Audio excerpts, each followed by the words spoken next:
Las compuertas se abren. Ya estamos listos para iniciar un nuevo viaje, una nueva aventura. Nuestros trajes están preparados. La nave también. Ya los motores comienzan a encenderse. Esto es Vórtice, viajando más allá de tu imaginación. ¿Qué tal? ¿Qué tal? ¿Qué tal? ¿Qué tal? Hola, hola, hola. ¿Cómo están? Tengan todos ustedes una excelente tarde, noche, día, donde quiera que se encuentren en algún lugar del tiempo y del espacio. Soy el capitán de esta nave llamada Vórtice, Doctor IQ. Como siempre, me acompañan el primer oficial, Cisco, el ingeniero en comunicaciones, Lord Vivanco, y el jefe de ingenieros ahí en las perillas, Yayo Sobaco, que sin él este viaje no sería nada. ¿Qué tal, muchachines? ¿Cómo están? Muy bien, capitán. ¿Cómo estás, Tórico? ¿Todo bien? ¿Todo listo? ¿Preparado? ¿Dispuesto para iniciar ya un nuevo viaje, una nueva aventura más allá de tu imaginación? Lord Vivanco, ¿qué cuenta? Hola, doctor Iku, capitán. Aquí estamos listos ya para comenzar con este viaje que nos llevará por quizás un viaje musical, tendremos esta vez. Bueno, con la condición que por la plataforma, por Facebook, no vamos a poder tener la posibilidad de escuchar algunas cosas, pero vamos a tratar de hacer lo mejor posible. Y bueno, tratar de codificar otra vez los diferentes mensajes que llegan de toda la galaxia, de los distintos planetas, las dimensiones que nos están siguiendo. Claro que sí, así es. Hoy día tendremos un viaje muy espectacular. Viajaremos, como bien lo dijo Lord Vivanco, por un universo musical durante nuestra primera parte. Para la segunda parte ya se viene algo diferente.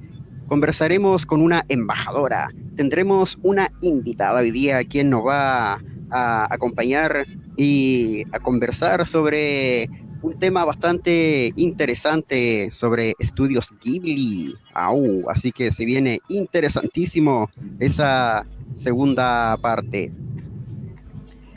Y eso, vamos a comenzar de inmediato nuestro programa, nuestro viaje del día de hoy. Como siempre, diciéndole a nuestros amigos, amigas, oyentes, auditores que están por ahí escuchando Vórtice más allá de tu imaginación en algún lugar de la galaxia, como siempre invitarlos a que escriban, a que dejen sus mensajes, sus saludos, cualquier cosa ahí, para eso estamos siempre prestos para escucharlos.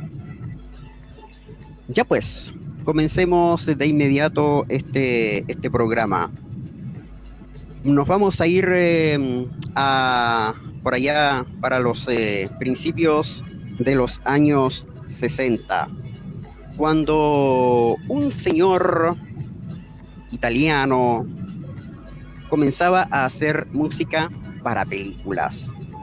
Un caballero que nació un día 10 de noviembre del año 1928 en Roma. Estoy hablando de Ennio Morricone. Este caballero, este gran músico, artista, dedicó toda su vida a la música. Era su pasión. Él desde pequeño siempre tuvo esa afición por la música. Ya tocaba trompeta, tocaba piano. Ingresó desde muy pequeño a la Academia Nacional Santa Cecilia, donde ahí se desarrolló por completo su pasión por la música. Luego continuó sus estudios y se le presentó la posibilidad de escribir algunas pequeñas obras. Él estaba pensando en que tal vez podría llegar lejos con la música. Él desde pequeño que le gustaba eso y soñaba con aquello.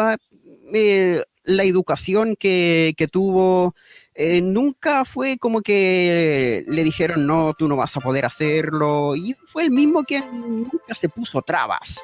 No, como que siempre soñó y viajó alto. Y fue así como el gran señor Ennio Morricone fue desarrollando su talento artístico hasta cuando llegó por fin su primera oportunidad de trabajar en cine. ¡Wow! ¿Cómo dio el salto al cine? Él había compuesto pequeñas obras para algunas obras de teatro, para montajes, y fue un amigo quien lo tentó con el mundo del cine. Fue precisamente aquel arte, el séptimo arte, el que le dio los mayores logros, los mayores triunfos, las mayores alegrías en su vida. Y no fue sino hasta el año 1962 cuando escribió la banda sonora para su primera película. La primera película de él fue El Federal, una película italiana dirigida por Luciano Salce. Era un tipo de comedia bélico-romántica que estaba ambientada en la Segunda Guerra Mundial.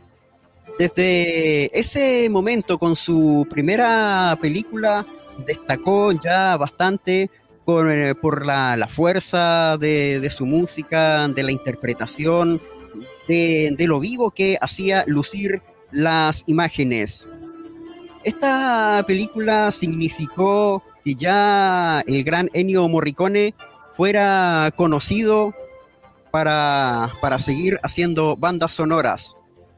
Fue así como sigue avanzando el año 1962 y luego de terminar la primera película llega Los Motorizados, también del mismo año 1962, o sea, ya en el mismo año ya tenemos dos bandas sonoras. Esta película dirigida por Camilo Mastrocinski también era un tipo de comedia romántica, de autos, donde los muchachos jóvenes ahí tratando de conquistar jovencitas, las típicas carreras de auto.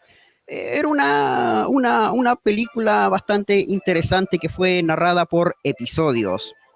Fue una película que no tuvo mayor repercusión tanto a nivel internacional, gustó solamente por allá por Italia, donde se estrenó el año 62. Durante ese año 1962, él realizó 5 bandas sonoras. Así es, 5 bandas sonoras. O sea, ya al tiro dijeron, este cabro tiene futuro. Y lo contrataron de inmediato distintos directores de cine italianos para hacerle la banda sonora a sus películas. Una de las últimas películas para que él le hizo la banda sonora era una comedia también de jóvenes llamada Jóvenes al Sol. También esta comedia estrenada el año 62, también dirigida por Camilo Mastrocinski, cuenta la historia de un lugar apartado, costero, donde la gente vive simple, se baña, toma sol, y es ahí cuando estos jóvenes que viven prácticamente eso, viven solamente, empiezan a tener una serie de aventuras. Su gran cambio, ya dejando de lado las comedias románticas, historias de jóvenes, su gran cambio llegaría al año siguiente, al año 1963. ¿Y por qué sería su gran cambio? Porque desde ese año, desde el 63, él sería conocido como el creador de las bandas sonoras de los spaghetti western. Aquí comienza él con su faceta de escritor de música de spaghetti western. Llega el año 1963 y él escribe la banda sonora para su primer western llamado Gringo. Ya de ahí para adelante, su faceta de músico de spaghetti western lo llevaría a la fama internacional, porque los spaghetti western ya no solamente eran conocidos en Italia, sino que en todo el mundo. Hay que decir que los spaghetti western serían literalmente los que le abrieron la puerta al mundo. Ya desde ahí todo el mundo comenzó a conocer a Ennio Morricone. Luego de hacer Gringo, llegaron varias otras películas, mayoritariamente spaghetti western. También llegaron algunas otras comedias, como por ejemplo llegaron Los Marcianos, de 1964, dirigida por Franco Castellano y Giuseppe Morchia. También tenemos algunas otras películas más simples, más sencillas, hasta cuando llega su primer... le toca escribir la banda sonora para lo que sería la primera parte de una trilogía que se conocería como la trilogía del dólar. ¿Cuál es la trilogía del dólar? Una trilogía de spaghetti western, de películas del oeste, que es muy conocida. Esta película es Por un puñado de dólares, protagonizada nada más ni nada menos que por Clint Eastwood y dirigida por el gran Sergio Leone.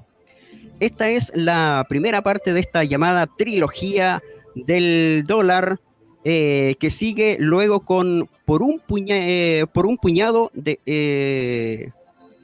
por unos dólares más, eso es por unos dólares más. La primera es Por un puñado de dólares y la segunda es Por unos dólares más. También está esta película dirigida por Sergio Leone, vuelve Clint Eastwood. La banda sonora es clásica de estas dos películas, con unos silbidos, algo de viento entre medio, unas guitarras clásicas ahí que todo el mundo ha escuchado. Estas películas fueron conocidas en todo el mundo, llegaron a Estados Unidos, Hollywood, por acá, por este lado del mundo, América, Chile. Todas estas películas eran conocidas. La trilogía del dólar, que comenzó con Por un puñado de dólares, siguió por Unos dólares más, terminó con el gran clásico de clásicos llamado El bueno, el malo y el feo. Todos hemos escuchado El bueno y el malo y el feo, ¿no? Aquella banda sonora, ¿para qué decir? No merece mayor presentación esta banda sonora. El bueno, el malo y el feo.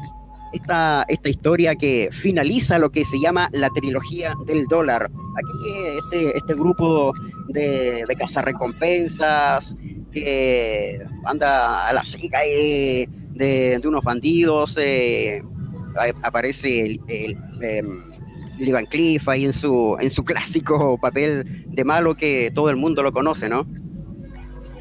Los spaghetti western, como ya lo dije, fueron su mayor satisfacción. Todo el mundo lo conoció por eso. Y hasta la fecha es clásico. Todo el mundo ha escuchado algo de la música de aquellos spaghetti western de Ennio Morricone.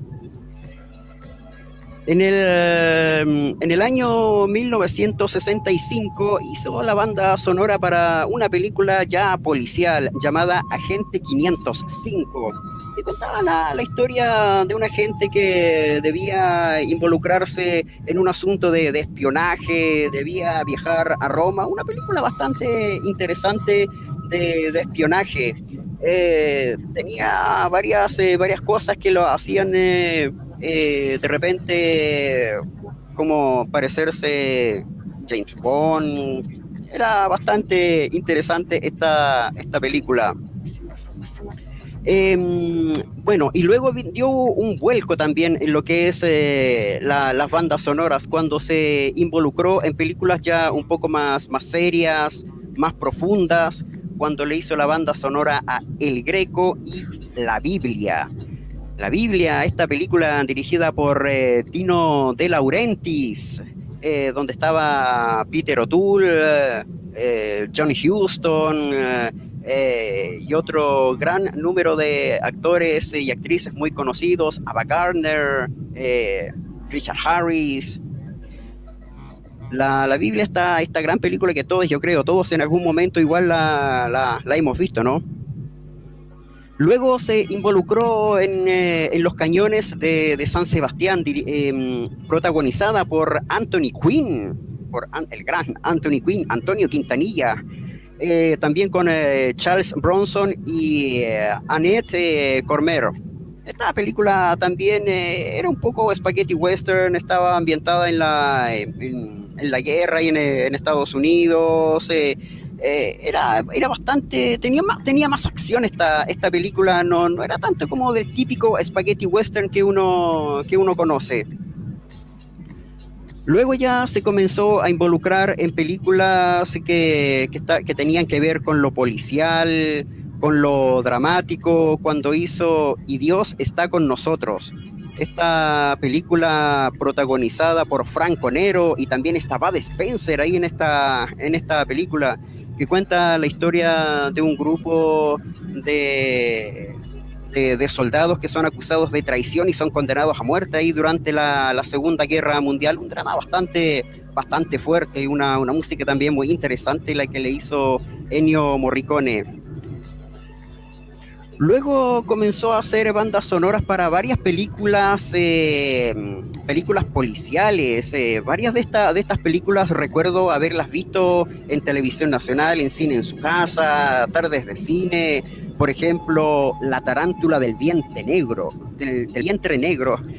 Esta película que tiene un título bastante interesante y que cuenta la historia de un asesino en serie que para poder atacar a sus víctimas las paraliza con un veneno muy parecido al que utilizan las tarántulas. Una película bastante interesante, oscura, sombría, y la música también que hizo Ennio Morricone es así de oscura, de sombría.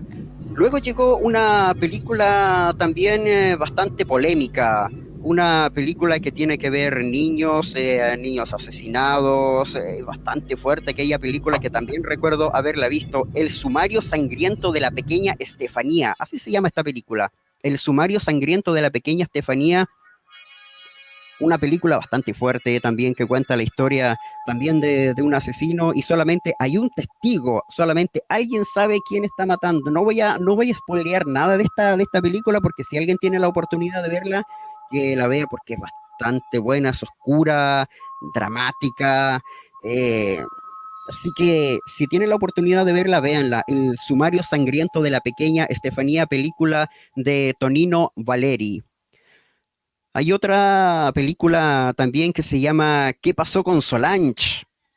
También otra película bastante oscura, densa, secuestros, asesinatos, eh, una música también muy interesante, la de Ennio Morricone para esta gran película. Son películas policiales que recuerdo haberlas visto, y de hecho yo las vi y las tuve por ahí bastante tiempo, y que son totalmente recomendables, pero hay que tener un poco de cuidado, de ojo a veces al verlas, porque tal vez puede que resulten un poco fuertes, un poco chocantes. Para la época eran bastante avanzadas, bastante adelantadas, tocaban temas bastante fuertes. También posteriormente el señor Ennio Morricone hizo la banda sonora para la película, la adaptación al cine de Los cuentos de Canterbury. ¿Sí? Esta película protagonizada por Hugh Griffith, Josephine Chaplin, está basada en el famoso libro, en la famosa novela Los cuentos de Canterbury. Aquí la banda sonora es bastante interesante, cambia un poco la temática, vuelve a los violines, hay bastantes vientos también, cosa que no utilizaba obviamente en las películas de Spaghetti Western, donde eran más guitarras, eran tambores. Acá no, acá vuelve a las cuerdas, vuelve un poco a los vientos con esta película, la adaptación al cine de Los cuentos de Canterbury. Llega una de las películas más polémicas de todos los tiempos. Y si no sabían que Ennio Morricone había hecho la banda sonora para esta película, pues sí, él hizo la banda sonora para una de las películas más polémicas de todos los tiempos.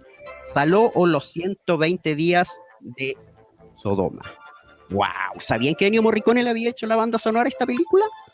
Así es. Esta que es una de las películas más polémicas de todos los tiempos, una película fuerte, sin duda, con escenas bastante explícitas, que fue censurada en varios países.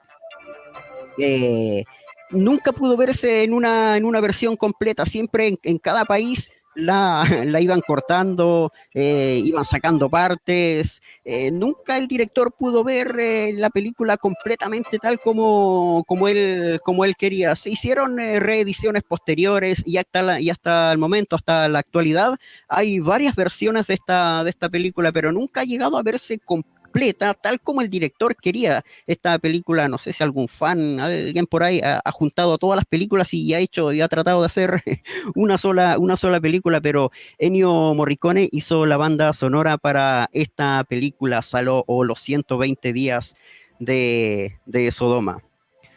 Llegan los años 70, siguen avanzando y nos metemos en el mundo del terror. Así es, el terror.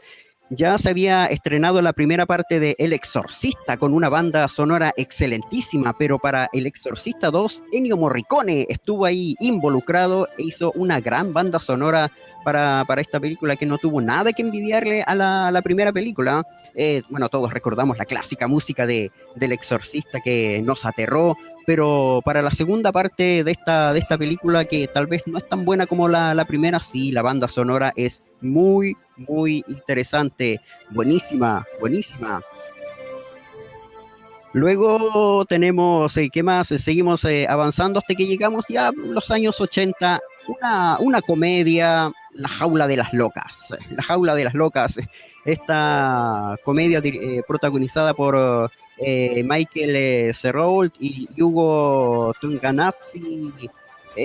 Todos hemos visto, hemos escuchado hablar de esta película. Hay varias versiones, hay una versión también con Robin Williams, pero esta es la versión original y aquí está la música del gran Ennio Morricone. Fueron más de 100 las bandas sonoras las que hizo en toda su vida, más de 100. Y a veces hasta en un año podía hacer perfectamente hasta 6 o 7 bandas sonoras. ¿Qué me dicen ustedes? Seguimos avanzando, ya estamos en los 80, Mr. Lord Vivanco. ¿Está por ahí Lord Vivanco? Sí, doctor Riku, capitán, vamos a leer comentarios. Ajá. A ver, vamos a ver cómo está llegando la comunicación a la nave. Dice Ariel, un gran abrazo para ustedes desde Talcahuano. ¿A qué dimensiones nos llevarán hoy? Bueno, estamos viajando por la dimensión musical de Ennio Morricone. Bueno, sabemos que Facebook tiene su sistema de que si ponemos música que tiene copyright no nos podría bajar el audio, así que estamos tratando de igual llegar con el mensaje. Claudio nos dice, ¿sí? ¿Cisco? No, decía que igual le idea hacerle un homenaje a Ennio Morricone, independiente que no podamos tocar su música mientras conversamos. Claro, sí, bueno, se está haciendo bastante esto en diferentes plataformas, hacer un homenaje a este gran compositor. El bueno, el malo y el feo, excelente película, nos dice Claudio. Salió un clásico, no tenía ni idea que Morricone estaba involucrado. Saló, de decir Juan Carlos Parra. Esos son los comentarios que tenemos hasta el momento.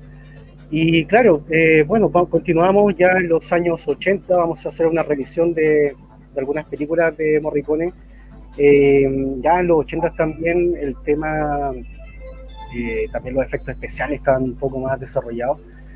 Y voy a comentarles una película que seguramente la han visto, un clásico también. Hablamos de The Thing, La Cosa, también conocida en habla castellana, habla española. Y bueno, el eslogan que tenía esta película decía: el hombre es el lugar más acogedor para esconderse. Ese era el eslogan de la película, del cartel publicitario. Bueno, esta película está dirigida por John Carpenter. A mí me gusta mucho esta película por el tema que, no solamente por la historia o por los efectos especiales o por todo este tema que, por las escenas de gore, sino que por el suspenso que tiene. Hay una especie de paranoia entre los personajes y uno siempre, cuando no la ves no la has visto, o sea, no la has visto todavía, o la estás viendo, quiero decir, empiezas como a pensar quién podría ser el que tiene a la criatura. Cuando la historia va se da una dinámica en que hay varios investigadores que están en la Antártida y descubren un extraño ser que venido del espacio. Y según los indicios, este estaría enterrado hace más de 100.000 años. Ese es más o menos Bueno, Morricone en esta película no estaba considerado desde un principio. Durante la producción de la cinta, en realidad Carpenter se había desentendido del tema porque estaba como complicado por tiempo.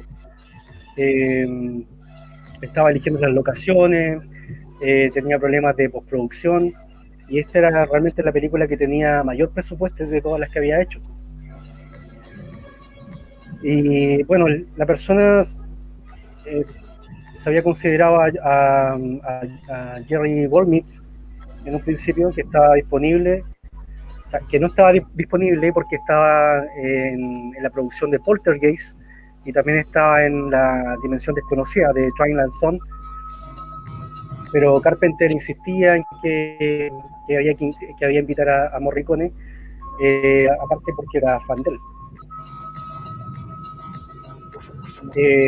Morricone igual había hecho ya, como les comentaba el capitán, había estado ya dirigiendo algunas películas de terror o de suspenso, entonces tenía un bagaje de producciones que le permitían poder variar entre los tipos de melodías. Había dirigido también a Dario Argento, con algunas melodías bien oscuras en sus películas. Bueno, Morricone no tenía mucha simpatía con Hollywood en realidad al principio. Entonces, cada vez que venía una película que tenía que ver con las compañías norteamericanas, como que no le llamaba mucho la atención. Así que cuando llegó Carpenter, realmente él desestimó la oferta. Pero bueno, finalmente buscaron de diferentes maneras cómo convencer al artista, y hasta que ya terminó trabajando en el proyecto. Igual Carpenter no se juntó muchas veces con Morricone, tuvieron pocas reuniones, y además había un problema idiomático. De hecho, la primera vez que se juntaron tenían un traductor. Entonces Carpenter quedó con varias dudas con respecto a si realmente Morricone le había entendido la idea de la película.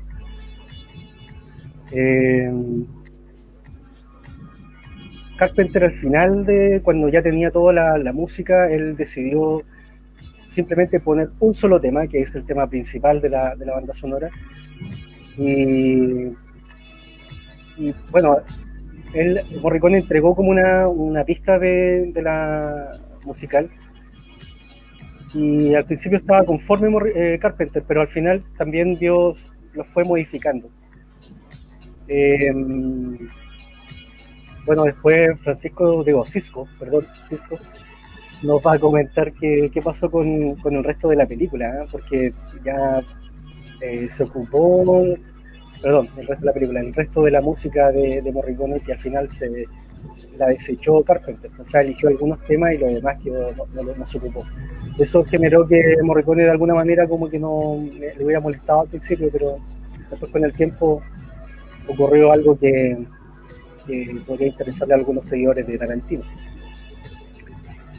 Y bueno, después ya en el año 1984 vuelve Morricone ya a trabajar ahora esta vez con Sergio Leone, para la película Érase una vez en América, Once Upon a Time in America.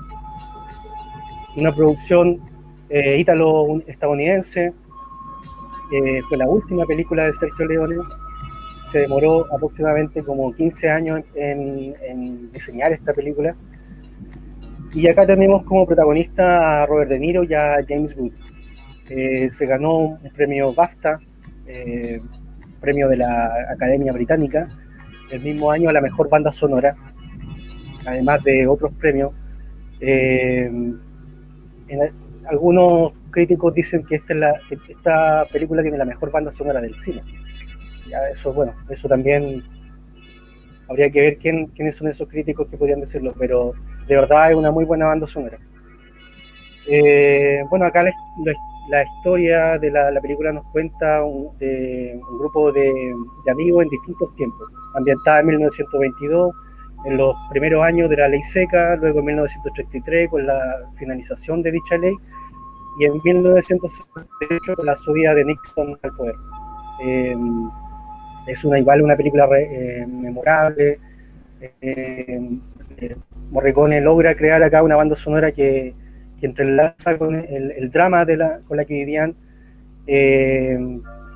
evoca la nostalgia también.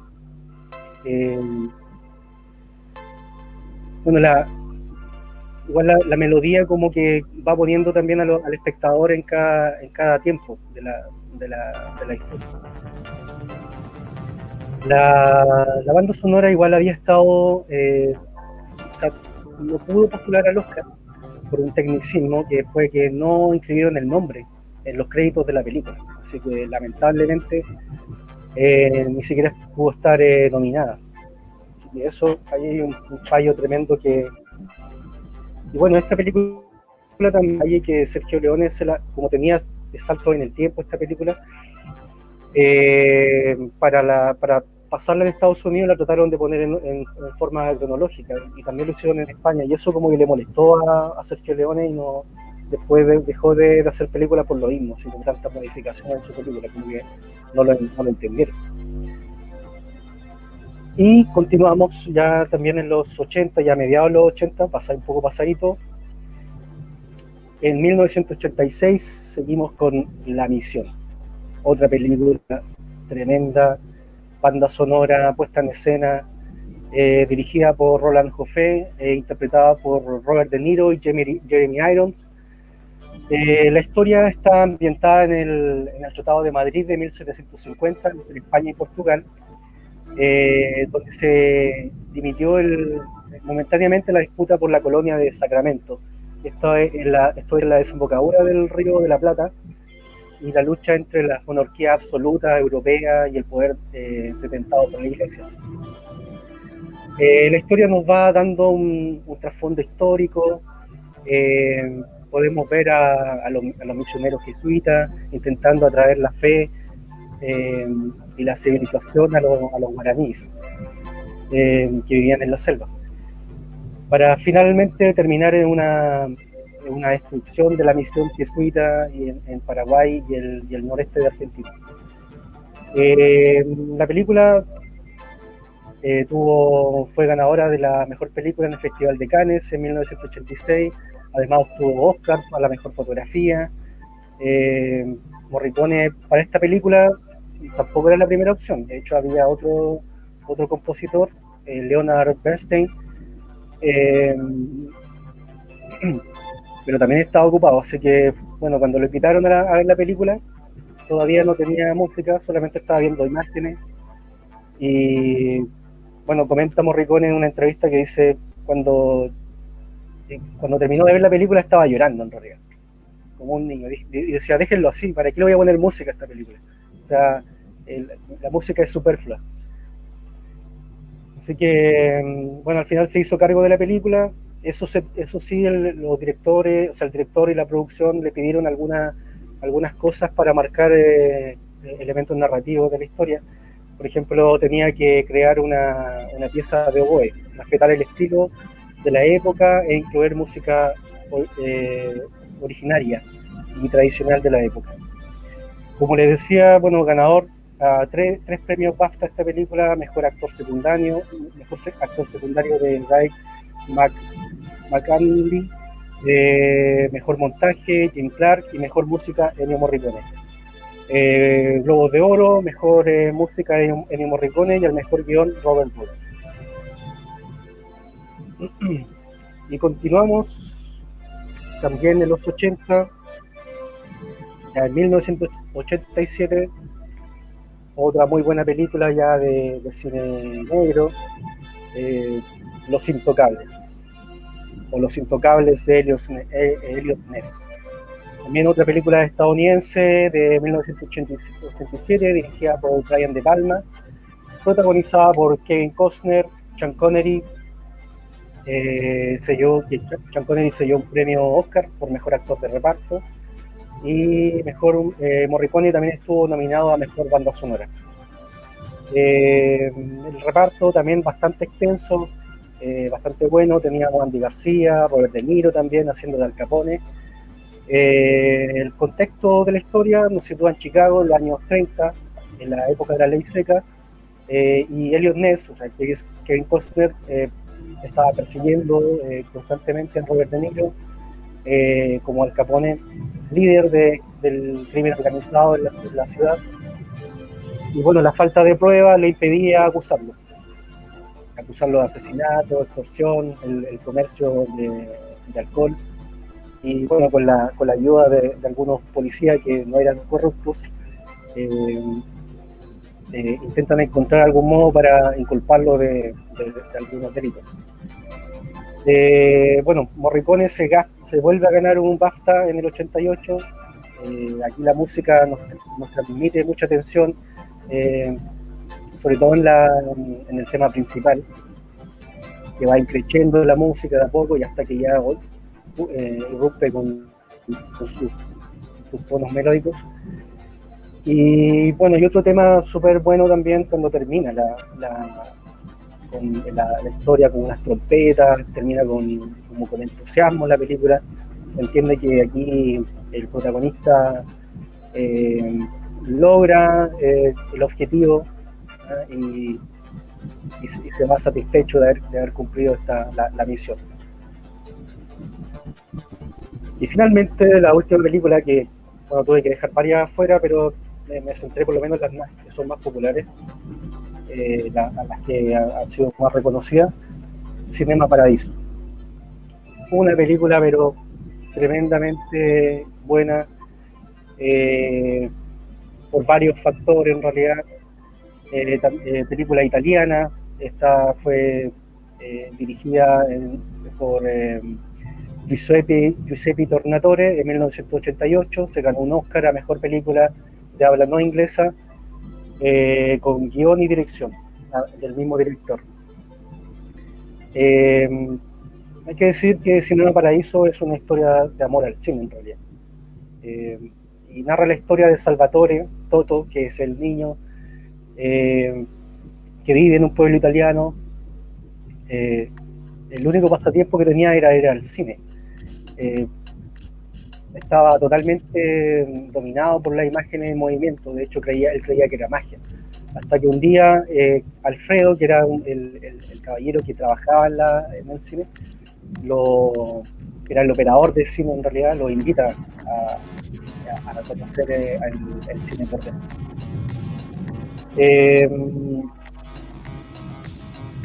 Bueno, en la narrativa se siente igual la nostalgia. El Morricone igual aquí nos muestra cómo los compases, se convierte la banda sonora en un actor también, y eleva la película, nos traspasa de alguna manera, nos llega la melancolía de este personaje, y hasta casi se siente que de alguna manera nosotros podemos ser el mismo Salvatore, el niñito que le gusta ir al cine. También se llevó premio del jurado de Cannes en el 89. Se llevó premio David Donatello a Mejor Banda Sonora, Globo de Oro, Mejor Película Extranjera, premio BAFTA igual, película hablando inglesa, y bueno, las que le comentaba Mejor Película de Habla No Inglesa.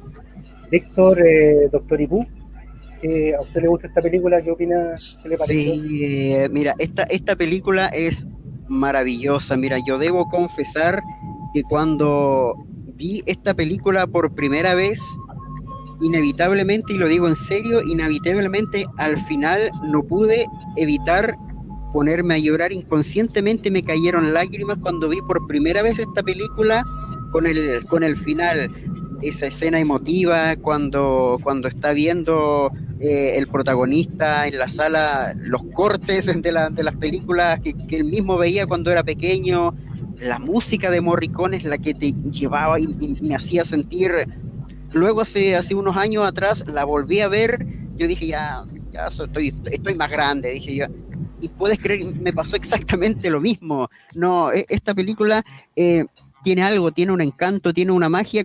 Con esta película, cuando la vi por primera vez, descubrí por qué me encanta el cine, por qué amo el cine. Y como tú bien lo dijiste, uno se siente identificado precisamente con el protagonista, con este niñito que su única salida era el cine. Grande la película y grande Morricone. Estamos recordando parte de su trabajo acá en Vórtice, viajando más allá de tu imaginación, pero hay mucho más. Nos quedan algunas películas que comentar todavía, mi estimado Cisco, ¿no es así? Así es. Bueno, yo les voy a comentar alguna filmografía selecta a contar del año 2000, donde principalmente destacan algunas películas por su diferente estilo, son diferentes estilos de la temática de estas películas. Partiendo del año 2000 con la película Misión a Marte, que fue dirigida por Brian De Palma. Esta película, si bien no tuvo muy buena crítica en Estados Unidos, en otros países sí tuvo una mejor recepción. Protagonizada por Gary Sinise, Tim Robbins, Connie Nielsen, Don Cheadle y Jerry O'Connell, muestra lo que fue una misión de rescate a Marte, de la primera misión tripulada a Marte. Y bueno, hubieron muchos desastres, muchas situaciones que al final desembocan en que se descubren unas ruinas, que son las típicas ruinas marcianas que nosotros vemos, que se hablan de un rostro en Marte, como que se juega un tanto con eso. Y bueno, se revela una especie de misterio que tenían estas ruinas, que estaba relacionado con la humanidad, en el fondo que Marte habría sido de alguna manera el origen de la humanidad miles de años atrás, y que en el fondo se sembró la Tierra como una forma de crear vida luego que Marte estaba muriendo, y el resto de la civilización emigró a otros sistemas solares. Una película que tiene una música bastante emotiva, una música que también utiliza voces, coros.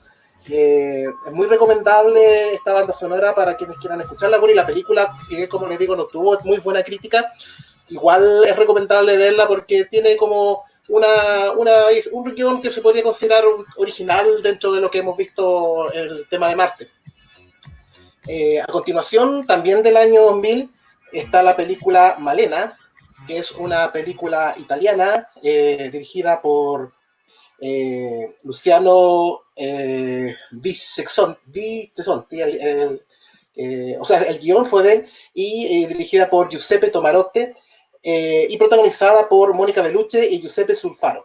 Esta película narra la historia de un pequeño que está enamorado platónicamente de una viuda que vive en un pueblo de Sicilia, en el pueblo Castelcuto, donde, bueno, él se junta con sus compañeros después de clases y la admiran, la ven pasar, y como que son un poco voyeristas, como que la miran cuando llega a su casa, la siguen.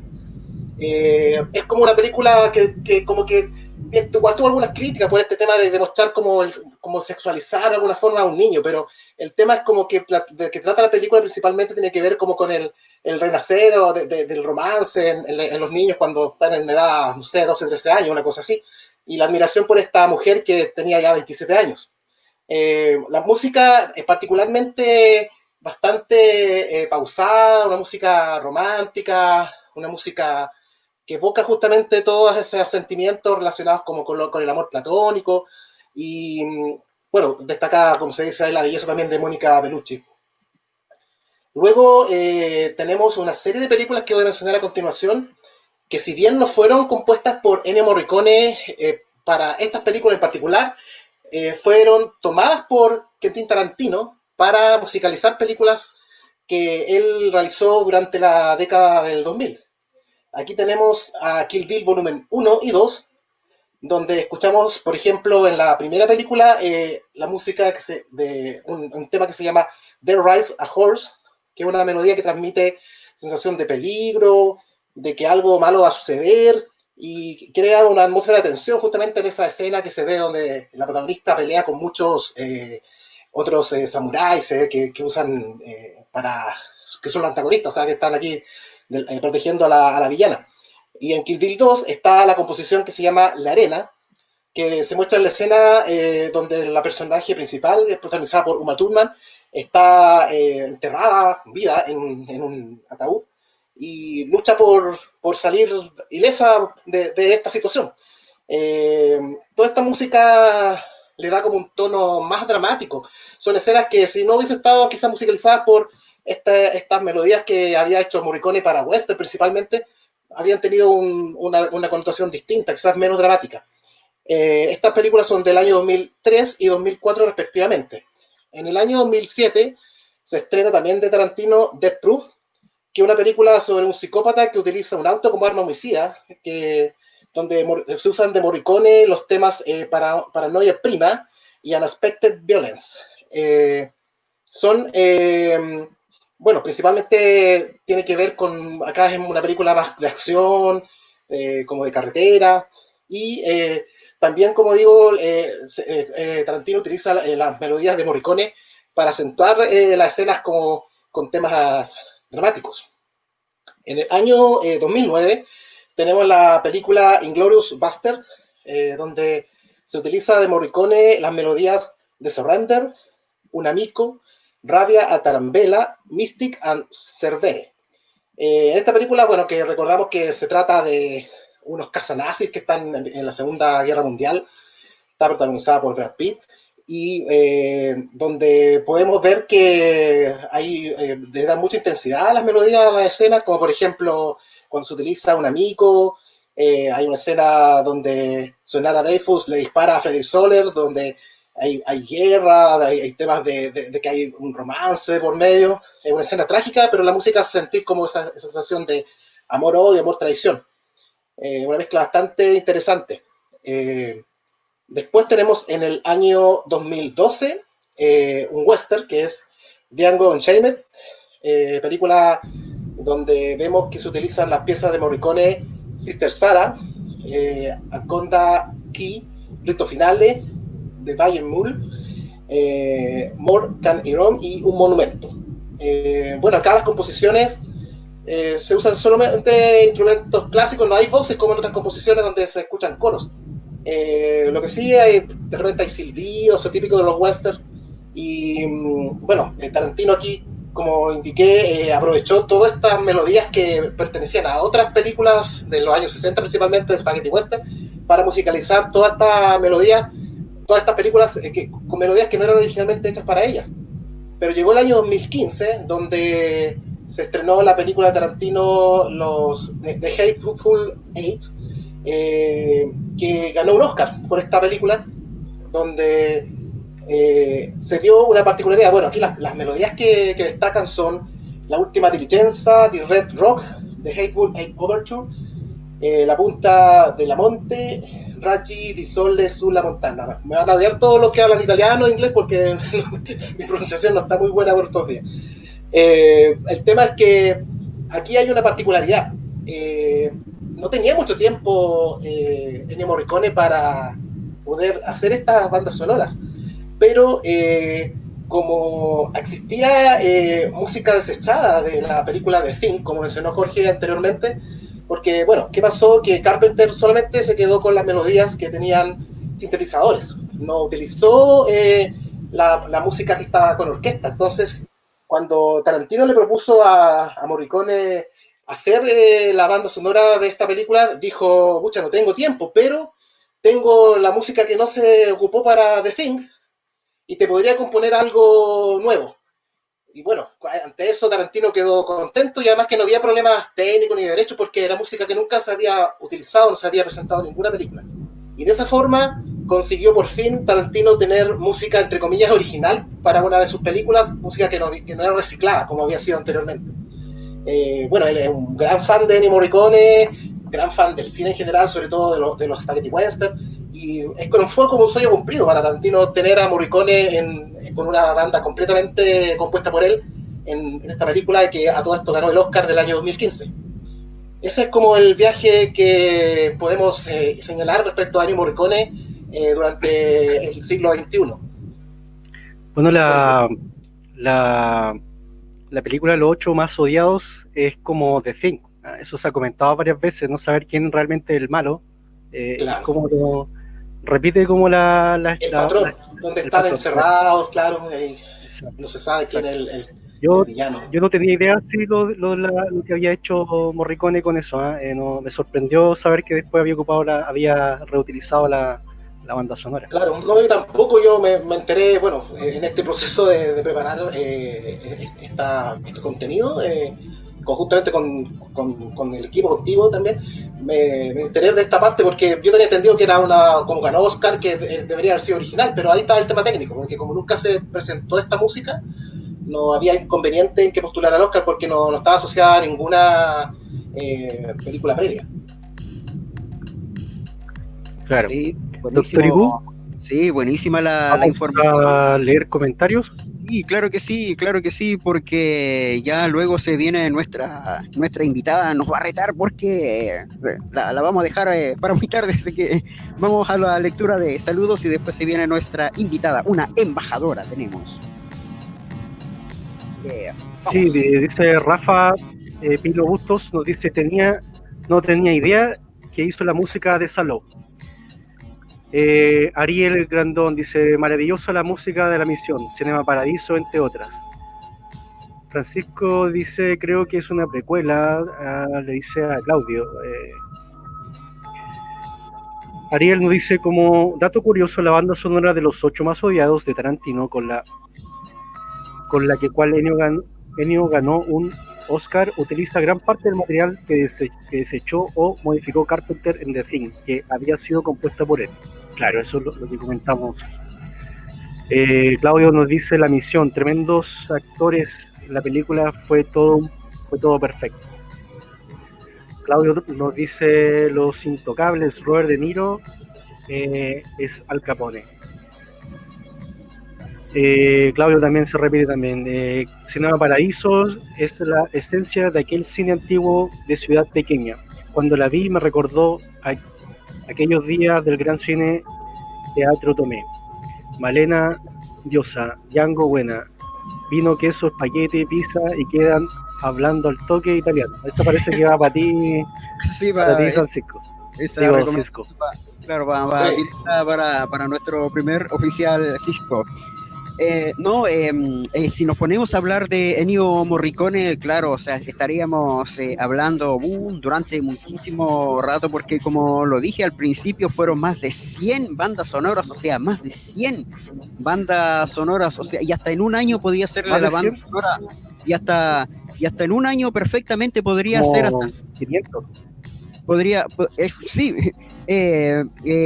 podría, ¿a dónde iba? Me perdí, ¿qué iba a decir? Se me fue. Bueno, pero la cosa es más de 500 bandas sonoras. Más de 500 bandas sonoras tiene Ennio Morricone, sí.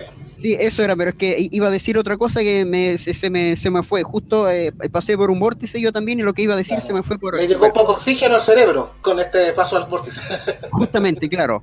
Bueno, la cosa es que tenemos para rato Ennio Morricone, están sus películas para recordarlo, para seguir escuchando su gran música. Así que grande Ennio Morricone y lo vamos a recordar por siempre. Vamos a dejar un poco de lado a Ennio Morricone para pasar a nuestra segunda parte del programa, de este viaje más allá de tu imaginación, Vórtice, porque tenemos una embajadora ahora que nos va a hablar de algo bastante interesante. Ella es muy entendida en la materia. Vamos a hablar de Estudios Ghibli. ¿Qué De es hecho, tenemos que Estudios pasarla a Ghibli? buscar, Doctor Iku, al Milenio de Plata. Ella es embajadora del Milenio de Plata. Así es, embajadora del Milenio de Plata, y nuestra nave va a pasar por el Está vórtice. a vamos aquí a abordarla. Estamos abriendo las compuertas. Claro, Hay viento afuera. Hay harto viento. claro, hay viento en el espacio, claro, viento en el Sí, espacio. viento Claro, solar. Viento solar. claro. Así que vamos a darle la bienvenida para que nos hable, nos comente un poco sus experiencias, para conocerla a ella, nos hable de Estudios Ghibli, a nuestra embajadora del Milenio de Plata, Margot. ¿Qué tal, Margot Wonderland? ¿Cómo estás? Bravo. Hola, buenas noches, buen Bienvenida día, a su buenas excelencia. tardes. Espero Bienvenida a su mi, excelencia. mi acento se entienda, no practico este Sí, acento hace mucho tiempo.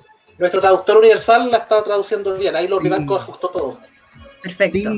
Sí, te pedimos disculpas tal vez por el retraso, pero nos emocionamos hablando, tú entiendes, Morricone, y da para hablar para rato, así que nos fuimos ahí recordando sus películas, así que las disculpas del caso, nos extendimos un poco, pero aquí estás, ya estás a bordo de nuestra Tan nave. emocionante como Gimli, así que estamos acá súper emocionados hoy día. Así que ya estás a bordo de nuestra nave Vórtice, viajando más allá de tu imaginación. ¿Qué tal, Margot? ¿Qué se cuenta? Bueno, primero, muchas gracias por recibirme en su nave. Es preciosa, maravillosa como nada que haya visto en mi vida. Y estoy muy Podemos revelar contenta. aspectos técnicos. Recuerda que es un secreto nuestra tecnología. No, sí, me hicieron firmar un documento de Así es. confidencialidad. Confidencialidad, exacto. Pueden considerarlo un secreto de Estado. Están a Así salvo es. conmigo. Bien, su excelencia. Y Bien, eso, cuéntanos cómo está el Milenio de Plata, cómo están todos por allá. no, en el Milenio de Plata está todo muy bien. Estamos contentos de iniciar comunicaciones con seres de otras galaxias.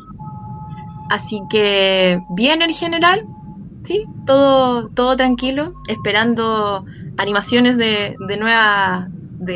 una nueva temporada que se viene ahora. Así que bien.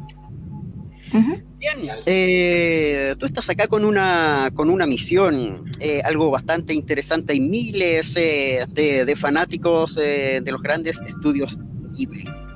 Uh-huh. Cuéntanos un poco tú como embajadora, como representante, y háblanos de los estudios Ghibli. Todo Bueno. tuyo, nuestros auditores. Muchas gracias. Bueno, les cuento. Hoy les vengo a hacer una introducción sobre Estudios Ghibli, para que conozcan. Yo sé que las películas de Ghibli son muy conocidas alrededor de todas las galaxias y los multiversos, así que para las personas que no son tan entendidas, les vengo a contar un poco de qué se trata.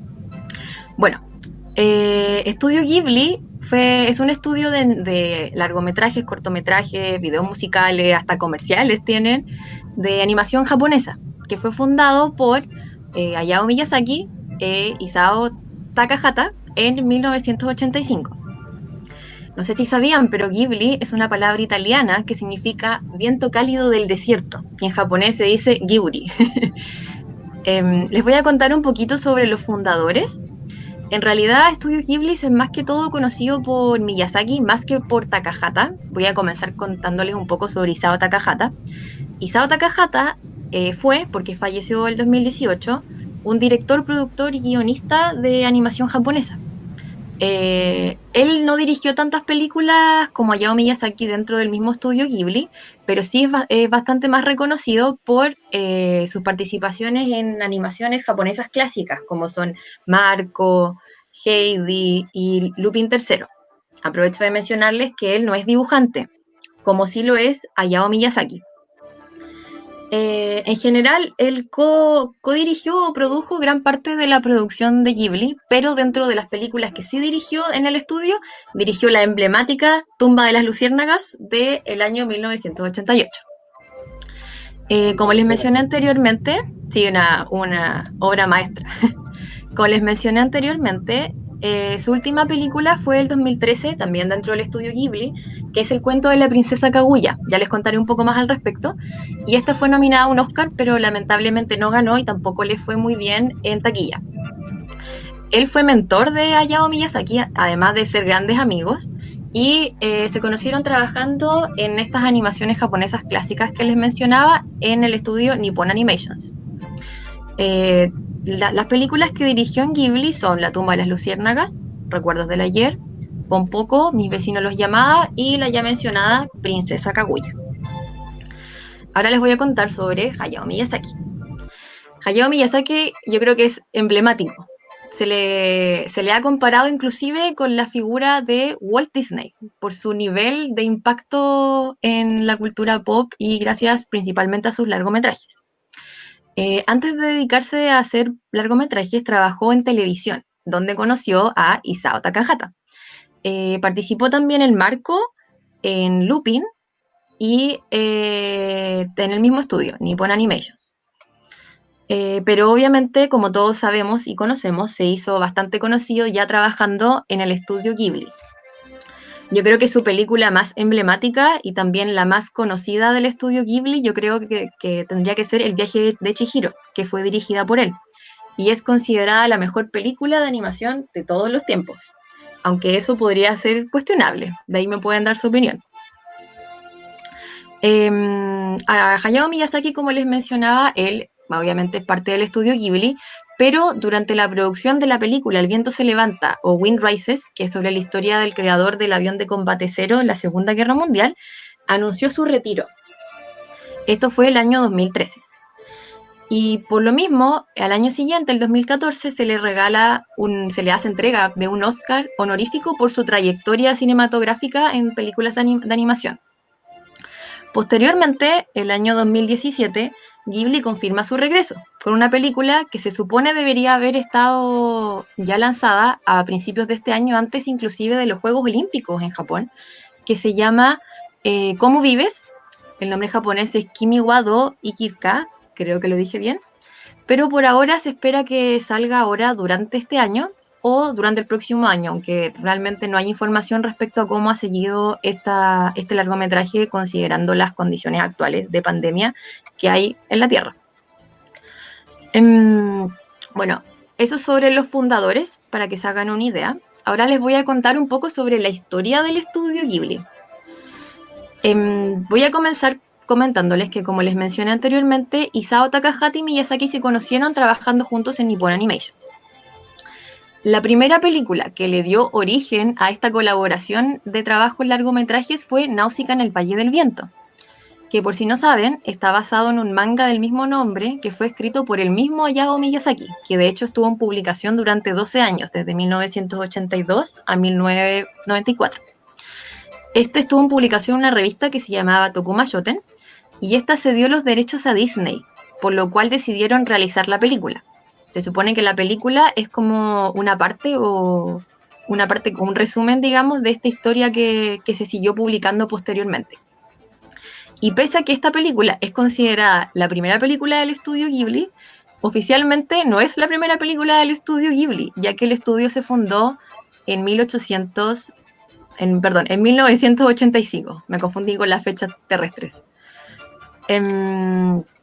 Bueno, de allí les voy a comentar cuáles han sido las películas más emblemáticas del estudio, pero debo mencionarles que Estudio Ghibli cerró sus puertas durante 3 años.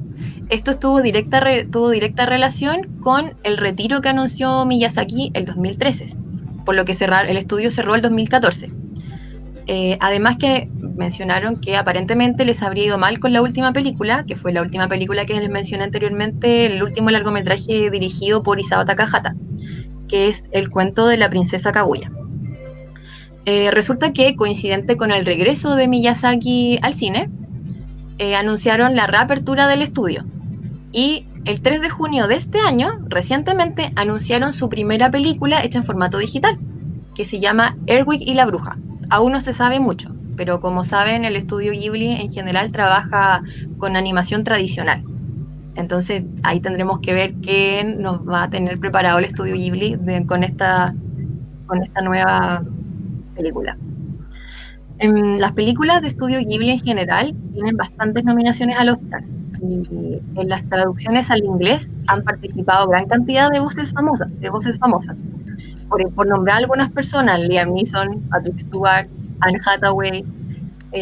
Resulta que luego de que Disney obtuviera los derechos de todas las películas Ghibli, que esto fue a finales de la década del 90, su conocimiento en Occidente se hizo mucho más masivo. Y ahí le hicieron como nuevos doblajes con actores más conocidos. Por ejemplo, Uma Thurman participó, Mark Hamill, hasta Daisy Ridley participó cuando era niña, Tara Strong, que es una doblajista también famosa. Y como les mencionaba, pese a que la mayoría de sus películas han tenido nominaciones al Oscar, solo El viaje de Chihiro ha sido premiada, que como les decía anteriormente, fue la primera película de animación japonesa en ganarse un Oscar. Esto fue en la categoría de Mejor Película de Animación. Finalmente, les puedo contar que el estudio le ha ido tan bien que hasta abrieron un museo. En Japón es común que se abran museos sobre franquicias a las que les va muy bien, museos o parques de diversiones. En este caso, está el Museo de Ghibli, que hasta donde tengo entendido, para uno poder entrar a él tiene que comprar entradas o tickets con meses de anticipación, ya que es muy difícil poder acceder dentro. Y como pueden ver en la imagen, si es que están viendo el live stream, aparece un Totoro en la entrada.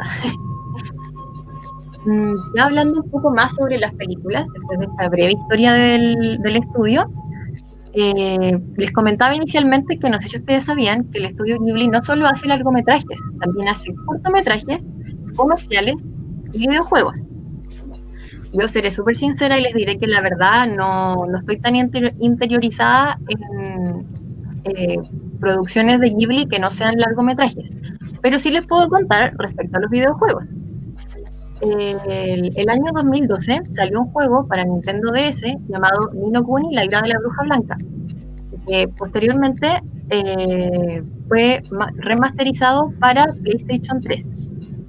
Este juego muy bonito y la verdad tiene escenas bastante parecidas a lo que es la película de Kiki Entregas a Domicilio, que a mí me gusta bastante.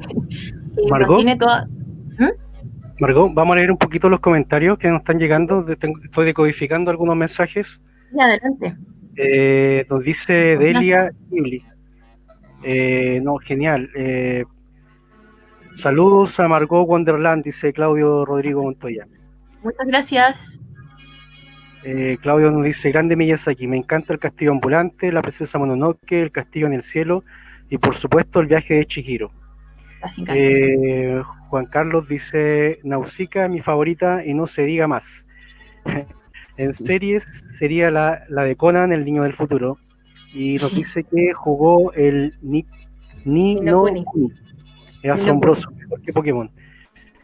Sí, bueno, yo también me encanta el Conan, el niño del futuro, siempre la veía, no sé si la daban por canal regional, no, hace ya harto tiempo. Pero también vi Heidi y hasta ahí llegué. De ahí para atrás ya no sé qué más, pero tengo entendido que algunos vieron Marco, algunos del equipo aquí. Sí. lloramos con eso. Sí. Embajadora Wanderland, ¿cuál es su película favorita de Ghibli? La mía, bueno, en un ratito más le iba a hablar más sobre las películas, pero mi favorita de toda la vida, yo sé que no es la mejor, pero es Kiki Entregas a Domicilio. La veo todos los años en octubre porque soy un amante de esta fiesta terrícola que se llama Halloween. Y durante todo octubre me dedico a ver películas de brujas o alusivas a monstruos y siempre, bueno, parto con El extraño mundo de Jack y luego veo Kiki Entregas a Domicilio. Buena. Quedan un par de mensajes y luego continuamos con... Sí. Perfecto. Delia Sánchez dice... Aspecto relevante del cine Ghibli. Generalmente sus héroes son niños, transmiten siempre un mensaje de cuidado al medio ambiente, recoge muchos personajes mitológicos de su cultura. El arte y la fotografía son preciosos y la música instrumental es hermosa. Juan Carlos Parra nos dice, Conan la dieron en TVN y Canal Regional. Ya, acá ya está más o menos seguro. Delia también dice, también transmite el trauma que quedó en la sociedad japonesa por las bombas atómicas. Sí, Así es. claro. Así es. Sí. Bien, Recurrente eso en las producciones japonesas, el tema de ese drama, porque siempre se ve el tema atómico presente, el tema de la contaminación reactiva. Increíble cómo las sociedades se ven afectadas y se transmiten su arte a la hora de lo que les ocurrió. así es, claro que sí. Por supuesto, un tema como ese tan fuerte, obviamente que marca y va a seguir marcando a generaciones. Continuamos con Marco, quien nos está hablando de asombroso mundo de los estudios Sí. Ghibli. Así es. Bueno, igual antes de continuar relacionado con las bombas atómicas, yo soy un amante del cine de kaijus, que es de estos monstruos gigantes japoneses. Y ustedes saben que Godzilla, Gojira, surgió como una respuesta artística como una consecuencia de las bombas atómicas. Y yo amo a Gojira con pasión. Bueno, les estaba comentando sobre el Ni no Kuni. Como les mencionaba, este juego fue remasterizado para PlayStation 3 el 2012. Creo que no sé si dije bien las fechas, que salió primero en 2010 y después el 2012. Y resulta que el 2018 salió su segunda parte, que es el Ni no Kuni 2. Y el año pasado solamente se remasterizó el primer juego, que es para la Nintendo Switch, motivo por el cual muchas personas lograron conectar con esta historia y con la estética tan maravillosa y conocida de Ghibli, que como comentaban anteriormente en los comentarios, la verdad es que el juego es muy entretenido, es tipo JRPG. Ahora les quería mencionar un poco sobre las temáticas presentes en las películas Ghibli, que ya Delia en los comentarios nos adelantó un poquito. Esto es solamente una introducción, yo creo que cada temática en sí misma podría ser tratada en un programa completo, considerando las influencias de los directores y fundadores del estudio, pero voy a hacer solo una introducción. Una de las temáticas centrales tiene que ver con los aviones y la tecnología. En este caso, les puedo mencionar a Kiki de Entregas a Domicilio, mi película favorita, porque el estudio Ghibli y Hayao Miyazaki particularmente presenta como una obsesión con la temática del vuelo y con los aviones. En esta película además existe un Zeppelin y también explica un poco de por qué realizó esta película sobre el avión japonés de la Segunda Guerra Mundial que se llama Cuando el viento se levanta. Esto, bueno, insisto, esto puede ser un tema largo, pero tiene directa relación con la fascinación de Hayao Miyazaki en particular con el tema de los aviones post Segunda Guerra Mundial, ya que ambos directores, ambos fundadores del estudio Ghibli, nacieron durante los inicios de la Segunda Guerra Mundial y vivieron su niñez y juventud, diría yo, viviendo las consecuencias de la Segunda Guerra Mundial. Y esto se ve muy reflejado en sus producciones. Después les puedo mencionar como el ambientalismo y la relación del ser humano con la naturaleza. Ejemplos de esto, el ejemplo clásico yo creo que es Náusica del Valle del Viento y también Mi vecino Totoro, esta deidad del bosque que ayuda a estas niñas, y Náusica del Valle del Viento que hay distintos reinos y valles y que en el fondo el universo que ahí se presenta es consecuencia de contaminación, básicamente. Entonces, las películas Ghibli también presentan como, no sé si llegar al punto de decir que presentan como una ideología, pero sí fuerte contenido relacionado con promover el ambientalismo y una relación de coexistencia y una buena relación finalmente entre la humanidad y el planeta Tierra. Otra temática presente clásica es el pacifismo, que también es, como les mencionaba yo, que tiene que ver con las historias de vida de los directores y de que en sus películas reflejan las consecuencias de la Segunda Guerra Mundial y los efectos de la guerra. Aquí, ejemplo claro, tenemos La tumba de las luciérnagas, que es terrible, y también Cuando el viento se levanta. También podemos mencionar a las protagonistas, bueno, los y las protagonistas, pero particularmente las protagonistas femeninas que presenta el estudio Ghibli en sus producciones. En general, como mencionaba Delia, la persona que comentaba anteriormente, los protagonistas siempre son niños. o niñas. Y sus historias siempre son de personas, protagonistas que se hacen cargo de sus propias vidas. Este tipo de historias que se llama coming of age, que tienen que ver con la madurez y la adultez de los personajes. Y en caso de las protagonistas femeninas, siempre son personajes que no necesariamente siguen los estereotipos clásicos de mujeres. Por eso son bastante reconocidas y desde el feminismo son muy agradecidas, porque además el romance y el amor suele quedar en segundo plano en las historias de estas protagonistas. Ya finalmente tenemos las temáticas de mitología y historias clásicas, porque como les comentaba inicialmente, y pensando en la forma en la que se conocieron estos directores, que fue trabajando en adaptaciones de animación japonesa de historias clásicas europeas, también rinden un poco homenaje a eso, llevando al cine otro tipo de historias. Por ejemplo, el caso de Arrietty y el mundo de los diminutos, que está basado en un libro que se llama Los Incursores o The Borrowers, de Mary Norton, que además tiene una película live action que a lo mejor ustedes conocen, que salió en 1997. ¿La ubican? ¿Sí? ¿Les suena? No. No, ¿No? la verdad, ¿qué te digo? No, la verdad, no. Es una historia infantil clásica, que en el fondo consiste de que un niño, en la historia original, encuentra a una familia de pequeños diminutos que viven en su casa y básicamente conoce cómo habitan, cómo coexisten y te muestran como la historia de las dos partes de este niño que se fascina por esta familia pequeña y esta familia pequeña que está horrorizada de encontrarse con un humano enorme, básicamente. Vamos a Bueno, buscar información acerca de aquello. La verdad, está bien. Bueno, y a esto se suma también la inclusión de la mitología tradicional japonesa y de historias clásicas. En general, la estética de las películas Ghibli es como medieval europea. Y en el fondo las historias y la manifestación que tienen de la fantasía es una mezcla japonesa-europea. Y también se habla inclusive de que cuando presentan la Europa en las películas, hablan de una utopía europea sin guerra, lo cual, considerando, como les mencionaba, el origen de los fundadores de este estudio, es muy interesante cómo plasman su visión de cómo debería ser Europa. En general siempre se plantea que tienen como los looks europeos y las estéticas europeas tienen como un look más como alemán, solo para como punto.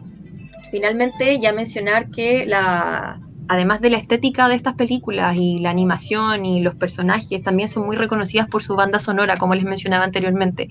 En general, las más reconocidas son hechas por el mismo compositor que se llama Yoi Hisaishi. Y que, bueno, Yoi no es su nombre original, pero él en general se ha encargado de darle vida a estas películas a través de producciones musicales que mezclan influencias europeas con influencias japonesas. Muy interesante. Finalmente, ya contarles un poco cuáles son las películas más reconocidas de este estudio. Yo me imagino que ustedes conocerán varias. Sería El castillo en el cielo, La tumba de las luciérnagas, Mi vecino Totoro, Kiki entregas a domicilio, La princesa Mononoke, El viaje de Chihiro, El castillo andante de Howl, Pone el acantilado, Arrietty y los diminutos, El viento se levanta, El cuento de la princesa Kaguya, El recuerdo de Marnie, y esta nueva película que debería salir ahora, que es dirigida por Hayao Miyazaki, que se llama ¿Cómo vives? Lo único que se sabe de la película es que se va a tratar sobre el crecimiento psicológico de un personaje en base a su relación con su tío. Fuera de eso, ya mencionarles que estas películas son muy emblemáticas y yo creo que es como una de las formas en las que muchas personas de Occidente se han acercado a la animación japonesa. Y mencionarles que en febrero de este año también llegaron las bandas sonoras completas de varias de estas películas a plataformas de distribución musical de forma oficial, como Spotify, Apple, Google, YouTube Music, y que desde el año pasado empezaron a subir las películas a la plataforma de Netflix. Por lo que si no han visto alguna, deberían ir a su Netflix más cercano y comenzar a ver estas producciones cinematográficas. Hermoso el arte que tienen estas películas, el detalle también de lo que son las edificaciones, las maquinarias, todo es muy prolijo. Eso me llama mucho la atención. Sí. Sí, bueno, yo tengo entendido que que Miyazaki también le gustaba dibujar muchos aviones. Creo Sí. que también amaba algunas cosas, pero era muy, muy fan se sabía los modelos de aviones, Sí, muy fan. sí. De hecho, La, en el ¿Sí? ejemplo que les mencionaba de Kiki entregas a domicilio, yo hablo de que Miyazaki tiene una obsesión con el vuelo y con los aviones. Bueno, la protagonista es una brujita que su especialidad es volar. Y conoce a un chico, a un niño, que lo que él quiere es volar. Él tiene una obsesión con los aviones y yo siento que Miyazaki se retrató a sí mismo. Y él como que crea como una mini nave en su bici que está propulsada a través de su pedaleo para poder elevarse en el cielo. Y lo logra en cierto punto. Y cerca del final de la película también aparece un Zeppelin en la misma película. Entonces, como que para mí es un claro ejemplo de la obsesión de Miyazaki con este tipo de tecnología en particular. Claro que Con el sí. vuelo y, claro, y la tecnología más de hélice. Aérea, digamos. Aérea, sí, aérea. Claro. Bueno, Sí, claro. sí, Miyazaki ahí tiene muchas historias que contar, o sea, hay mucho de él, obviamente, en todas sus historias, los dibujos, la música, que es una de las cosas que me gusta. Bueno, yo me fijo sobre todo en el cine, en las películas, todo, y acá en las películas de Miyazaki la música está como muy bien seleccionada, o sea, está cada banda sonora en su punto exacta. Una banda sonora no es igual a la otra. Cada banda sonora se destaca, tiene vida por sí sola. Esa es otra de las cosas interesantes que también me gusta, me llama la atención. Ujú. Y bueno, ¿queda algo más que agregar, algo más que decir, algún otro comentario, alguna otra Yo quiero cosita? saber, yo quiero sí. saber cuáles son sus películas Ghibli favoritas de la tripulación del vórtice. En mi caso, el castillo andante se me gusta mucho. Sí, Te digo yo, no sé si es el nombre correcto, pero no, sí, me gusta mucho justamente los detalles que se ven ahí, son geniales, muy buenos. Bueno, si me gustan Representa a la voz mí, de nuestro, está así en audio, el sobaco dice Porco Rosso, responde su favorita. Muy enfáticamente. Sí. me preguntan a mí, que no es de Ghibli, pero Nausicaa, me encanta cómo está hecha esa película, Sí. el personaje principal, yo me gusta mucho esa historia. Ahora, Ujú. Ghibli, no sé, tal vez Totoro podría ser, Ujú. la princesa Mononoke también me gusta mucho. También, sí. La que no me gusta, pero ¿Ya? es de Ghibli, creo que no, la tumba de la luciérnaga. O sea, no es que no me guste, sino que la valoro, pero o sea, la vi todo el rato con una lágrima en la garganta, como dice un cantante por ahí. Ya. No, es complicado ver esa película, creo, no sé, pero Es no sé fuerte, si la vea más adelante. No, difícil. sí. y es una Bueno, de las películas que cuesta a veces ver, igual uno se las trata como de dar como de fuerte, no, yo puedo, pero de sí. repente la tumba de las luciérnagas como que a veces uno igual que queda, sí, queda como Sí. marcando ocupado. Bueno, de hecho, les comento que la tumba de las luciérnagas en este momento, los derechos no los tiene Ghibli, los derechos de distribución los tiene Toho, que es una de las grandes compañías japonesas de distribución de material. Además, se le ha hecho 2 live actions a la película. No sé si lo pueda ver en live action, si en animación es tan terrible, no sé. Y también mencionarles que La tumba de las luciérnagas se considera más que una película de animación, se le asocia con películas de guerra, como que se ha llegado a comparar con películas como El pianista, Ujú. Wow, como por la crudeza, como que la gente no la considera una película de animación debido a la calidad de la historia y a la temática.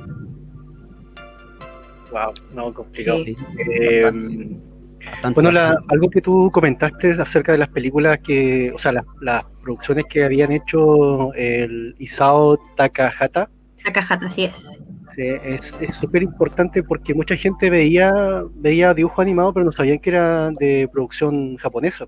Estamos hablando Sí. de Heidi, por ejemplo, Marco, Ujú. Remy, que marcó también a una generación, esta sensibilidad que tenía el estilo japonés en comparación con los dibujos Claro, animados los occidentales. niños como que no se fijan en el origen, solamente ven la No. historia, pues se dejan atraer por la historia, claro. Exacto, Ujú. ¿no? bueno, y ahora ya es como para talla, así cuando alguien dicen llora más que Remy, cosas así. Pues. Sí, Sí. No, pero es que lo que pasa es que la confusión se generaba porque aparte eran historias de cuentos infantiles europeos. así es. Sí. Entonces como que a uno niño o niña, como que no le hacía sentido que fuera animación japonesa de un cuento europeo, como que, ¿por qué? Es que es muy extraño. Pero yo Una, creo que el tema de Ghibli es que pese a ser animación japonesa, su estilo es tan distintivo y esta como amalgama que existe entre Europa y Japón está tan bien hecha que finalmente no es considerada animación japonesa, es como solo considerada animación. Y eso hace que cuando se hicieron más conocidas en Occidente, finalmente no tuvieran esta carga, este prejuicio que tenían otras producciones de animación japonesa, que es como, no, pero es que son, voy a decirlo Claro, así, son monos chinos. claro, Sí, exactamente. Tienes toda la claro. razón. una de las Sí. películas que yo recuerdo, bueno, que me tiene en realidad es como un recuerdo marcado que tengo con esa película, es con Ponyo. Sí, Porque esa película me pasó que yo a mi primera sobrina la vi con ella, esa película. ¿ya? Y porque en realidad la vi con ella como tratando de introducirla al mundo del anime. No me Mm. resultó, no ve anime, pero esa fue la única vez. Claro, pero ese recuerdo que tengo marcado de haber visto Ponyo con mi primera sobrina, cuando, no sé, no me recuerdo qué edad tendría ella, y dije, la voy a tratar de... Tal vez si elegí mal la película, no sé, eh, tengo un Puede recuerdo ser, de esa película, sí. puede ser. Bien, Vamos a leer sí, algunos comentarios, claro que sí. doctor Igu, que está bien, Así hay es. harto Está bien comentario de la nutrito. gente. Hoy día están bien comunicativos, eso me gusta. Qué Estos, bueno. estos extraterrestres de diferentes razas que llegan, que hay que decodificar, se están comunicando por fin, están bien, eso me gusta. Dice Juan Carlos Parra, Porco Rosso, igual tiene la temática de aviación todo el rato, no confundir con Porquis. No, porque esa es otra. Sí, sí. Dice Juan Carlos, dice, con Juanito Bueno, yo la vi. No, ahí no sé, no entendí el... John Good, el de los Picapiedras en TVN, la El dieron... actor John Goodman. Ese es John Goodman, el actor, sí, John Goodman se llama, sí. Ah, ya. La dieron al igual que de una serie de animación del mundo de los pequeños. Sí. Debe ser la Eh, adaptación live action que comentó nuestra embajadora acá. Claudio Montoya dice, la paleta de color que utiliza para los diseños de paisajes son fantásticos, Sí. entregando un realismo vivo. A pesar de esto, no opaca los diseños lineales simples de personajes.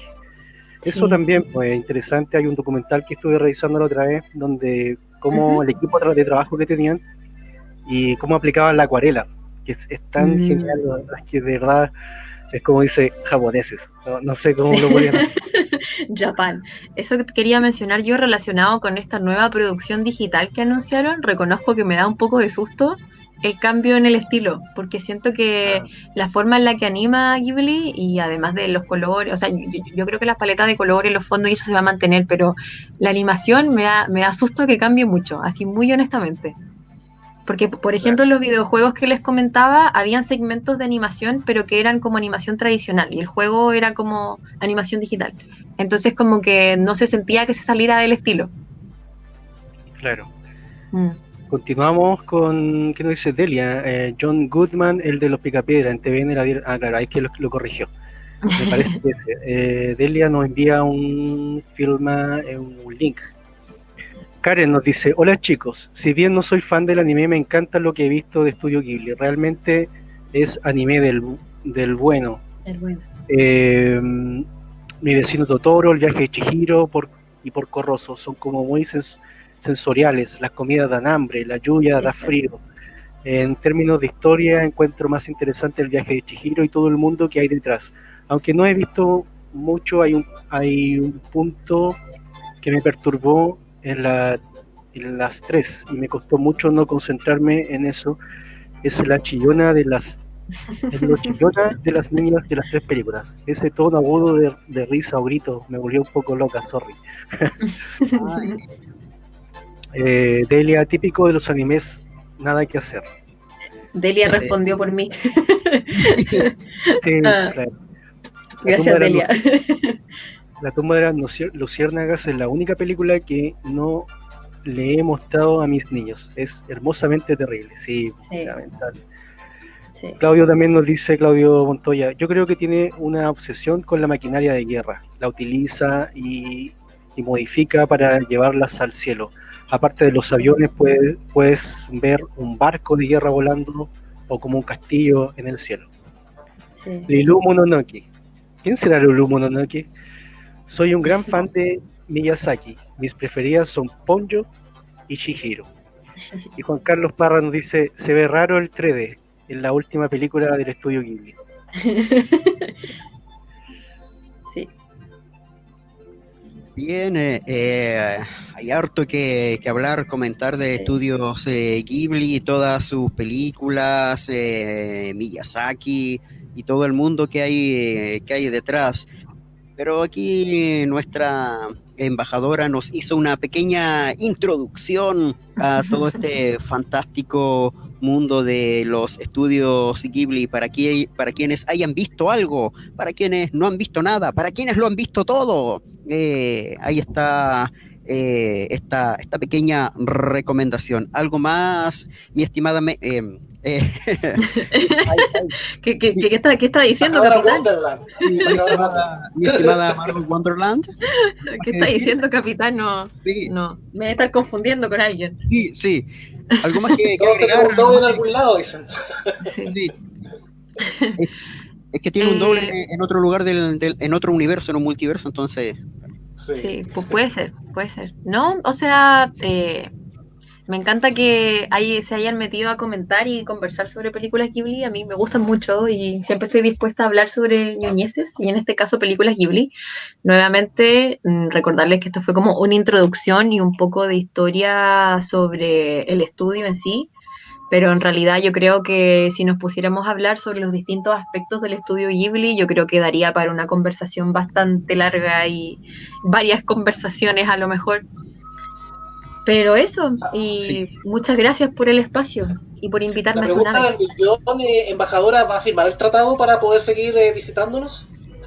O sea, yo feliz lo firmaría.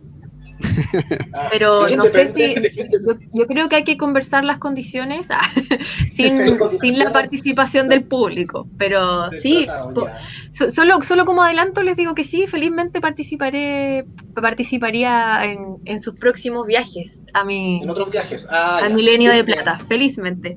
Cordialmente la pasamos a buscar por allá entonces. Claro. Sí, cordialmente usted me avisan. Sí, muchas gracias, señor capitán. Usted me avisa y las personas, mis subordinados lo pondrán en mi agenda. Así es. De nuevo, muchas gracias por estar con nosotros. Gracias por aceptar la invitación y por esta introducción, gran introducción. Se nota que te manejas en el tema y nos dejaste a todos muy bien informados de lo maravilloso de los estudios Ghibli. De nuevo, gracias. Muchas Capitán, gracias a ustedes también. Sí. Recordar que quienes no pudieron estar en el streaming en vivo pueden dirigirse más tarde a YouTube, a Spotify o a Evox, donde va a estar disponible este contenido para quienes quieran visitarlo, ya que se perdieron el streaming en vivo. Así que los dejamos invitados a todos quienes llegaron atrasados, quieran interiorizarse, ya sea con video o solamente audio. Están las posibilidades ahí para todo esto. Sí, doctor Igu, y los últimos comentarios. Lilu Mononoke dice: siempre me causó curiosidad el personaje de Varón en el retorno de los gatos y susurros del corazón. ¿Algún dato? Merian, parece que va para ti eso. Sí, pero no es una respuesta corta. Lo dejamos para un próximo capítulo. Delia dice: ¿es idea mía o el papel de Miyazaki? El papá de Miyazaki trabaja en una empresa que confeccionaba aviones. Me parece que el dato es correcto, pero no estoy 100% segura, siendo muy honesta. Diego Antonio nos dice: quiero destacar la animación de la comida por parte de Estudio Ghibli en el viaje. La comida se ve sensacional. Sí, eso lo habíamos comentado en todas las películas. Pero no se puede comer. Y acá Delia ya dice: muchas gracias por tu presentación sobre Generación Ghibli, un agrado poder por fin compartir con todos ustedes. Insisto, al doctor IQ le está faltando un asadito en Tomé, dice Claudio Montero. Sí, sí, es verdad, sí. Un vinito y Juan Carlos. No, es que es verdad, Buen aporte, Margo. imagínate toda la cuarentena, qué sé yo, no, sí que no, es verdad, Claudio, sí, es verdad. Doctor IQ, queda la nave a su disposición entonces. Bien, gracias de nuevo a nuestra invitada y gracias a todos y todas quienes participaron, enviaron sus comentarios, sus opiniones. Hoy día tuvimos muchísima participación y nuestra nave Vórtice, que viajó más allá de tu imaginación, ya está entrando de nuevo a puerto. Los motores comienzan a apagarse, ahí nos está esperando nuestro sitio de atraque. Gracias por estar junto a nosotros. Comenzamos a descender de la nave. Gracias al primer oficial Cisco por estar una semana más junto a todos nosotros. Gracias ahí al jefe de comunicaciones, Lord Vivanco, ahí traduciendo todos los mensajes. Y por supuesto a nuestro jefe de ingenieros ahí en las máquinas, que sin él este viaje no sería posible. Ahí está Yayo Sobaco, encargado de mover ahí las perillas para que todo esté a la perfección. Muchas gracias. Sí, le faltan manos ahí, calamardo ahí. Gracias a todos ustedes por visitarnos y nos estaremos encontrando de nuevo la próxima semana en Vórtice, viajando más allá de tu imaginación. Chao, chao, chao. Chao. Adiós.